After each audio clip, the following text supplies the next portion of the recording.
Selamat pagi anak-anak. Ya, apa kabarnya pagi ini? Luar biasa sehat ya. Oke, kita lanjutkan aktivitas pembelajaran kita minggu lalu. Sekarang kita masuk pada bagian B ya, yaitu aktivitas senam. Dimana yang sudah kita tulis ini yaitu aktivitas senam lantai. Kita mengetahui bahwasannya senam lantai ini adalah senam yang dilakukan di atas lantai menggunakan matras ya, menggunakan matras. Yang artinya tentunya senam lantai ini juga ada beberapa fungsi dan manfaatnya bagi tubuh kita. Di mana senam lantai ini bermanfaat untuk meningkatkan kelenturan tubuh. Ya, dia dapat meningkatkan kelenturan tubuh kita dan juga kekuatan otot dan juga keseimbangan. Jadi ada 3 fungsi atau manfaat daripada senam lantai ini. Yaitu yang pertama tadi, meningkatkan kelenturan tubuh, kekuatan otot, dan keseimbangan. Jadi tentunya sama seperti biasanya, di dalam senam lantai ini tentunya juga ada yang namanya beberapa gerak dasar. Apa saja gerak dasarnya? Bagaimana cara-cara melakukannya? Tentu banyak sekali prosedur-prosedurnya juga yang harus kita pahami sebelumnya. Di mana kita dapat melihat ada 7 yang namanya gerak dasar daripada senam lantai. Apa saja itu? Yaitu yang pertama, berguling ke depan. Kedua, sikap lilin. Ketiga, sikap pesawat terbang. Keempat, kayang. Dan kelima, berguling ke belakang. Keenam, meroda. Dan ketujuh, headstand atau kopstand. Jadi itu beberapa yang namanya gerakan-gerakan dasar pada aktivitas senam lantai. Jadi sekarang kita masuk pada yang pertama tadi. Apa itu gerak dasarnya? Itu berguling ke depan. Kita dapat melihat bahwasanya berguling ke depan ini adalah salah satu gerak senam lantai yang dilakukan dengan cara tubuh kita berguling ke depan. Itu bisa kita lakukan di atas matras. Jadi ini juga ada beberapa manfaatnya bagi tubuh kita semua. Jadi yang pertama, meningkatkan kelenturan, meningkatkan keseimbangan tubuh, dan juga meningkatkan sirkulasi darah kita. Jadi itu manfaat atau pengertian daripada berguling ke depan. Kita masuk pada yang bagian yang kedua. Apa tadi bagian yang kedua anak-anak?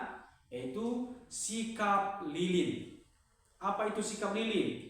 Sikap lilin ini adalah gerakan senam lantai di mana posisi tubuh kita itu tidur telentang, lalu mengangkat kedua kaki lurus ke atas dengan rapat, ditopang oleh tangan. Itu yang disebut dengan sikap lilin. Yang artinya kaki kita berada di atas dengan posisi tubuh kita telentang, dengan juga ditopang oleh kedua tangan kita. Itu disebut dengan sikap lilin. Nanti kita tampilkan bagaimana cara praktik daripada sikap lilin ini. Masuk kita juga yang ketiga, yaitu sikap pesawat terbang.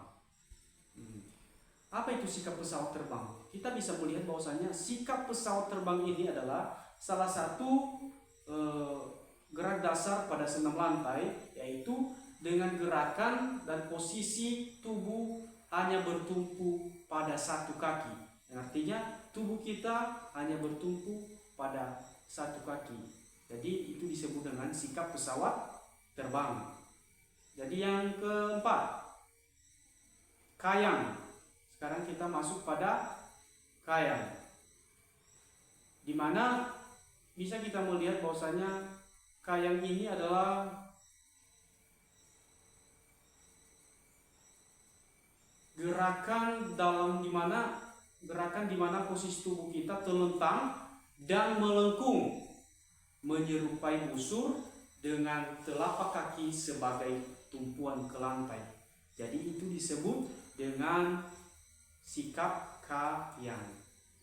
Sekali lagi ya, sikap kayang ini adalah gerakan di mana posisi tubuh terlentang dan melengkung menyerupai musuh dengan telapak kaki sebagai tumpuan kita. Jadi nanti kita tampilkan di atas ini bagaimana sikap atau posisi-posisi dari yang Bapak jelaskan, dan semoga nanti bisa dipahami. Sekarang kita lanjut pada bagian yang kelima, yaitu berguling ke belakang. Sama juga tadi berguling ke depan. Kalau berguling ke depan tadi yaitu di mana posisi tubuh kita itu berguling ke depan. Tetapi kalau berguling ke belakang, di mana posisi tubuh kita itu terbalik, yaitu berguling ke belakang. Dan juga ini tadi ada beberapa manfaatnya bagi tubuh kita, yaitu meningkatkan kelenturan tubuh, keseimbangan, dan juga meningkatkan sirkulasi darah kita. Jadi kita masuk pada bagian yang ke-6 sekarang. Kita masuk pada teori aja dulu ya. Nanti kita lihat bagaimana teknik-teknik atau cara melakukannya. Ya, masuk bagian ke-6, yaitu meroda. Kita tahu dulu apa yang disebut dengan meroda. Yang artinya kalau di dalam senam lantai ini disebut dengan gerakan memutar atau gerakan memutar tubuh ke samping seperti roda yang berputar. Makanya disebut dengan gerak meroda. Artinya gerakan tubuh kita memutar ke samping, yaitu menyerupai atau seperti roda yang sedang berputar. Nah, sekarang masuk kita pada bagian yang terakhir atau gerak dasar yang terakhir, yaitu headstand atau kopstand. Apa itu headstand atau kopstand? Yaitu di mana gerakan berdiri terbalik dengan kepala berada di bawah sebagai tumpuan. Yang artinya ketika gerakan tubuh itu kita berdiri atau berdiri dengan kedua kaki, sikap normalnya, maka kalau disebut dengan headstand atau kopstand ini, maka kita melakukannya terbalik, di mana kaki kita yang berada di atas dan kepala di bawah sebagai tumpuan. Berarti kita melakukannya dengan cara terbalik, di mana gerakan berdiri tetapi kepala kita yang berada di bawah. Jadi itu disebut dengan sikap headstand atau kopstand, atau disebut dengan gerakan dasar headstand atau kopstand. Jadi itu beberapa gerak-gerak dasar pada senam lantai atau aktivitas senam lantai mungkin sudah bisa kita pahami tadi, dan mari kita lihat bagaimana cara melakukannya atau contoh-contohnya. Kita singkat saja nanti bagaimana cara melakukannya. Silakan disimak video berikut. Ini anak-anak ya, silakan diperhatikan baik-baik bagaimana cara melakukannya.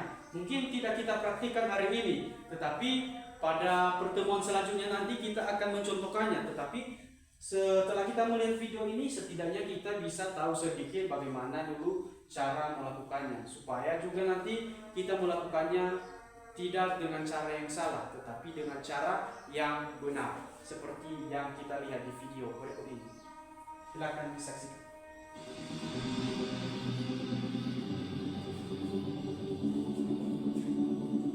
Ya, 1. Guling ke depan.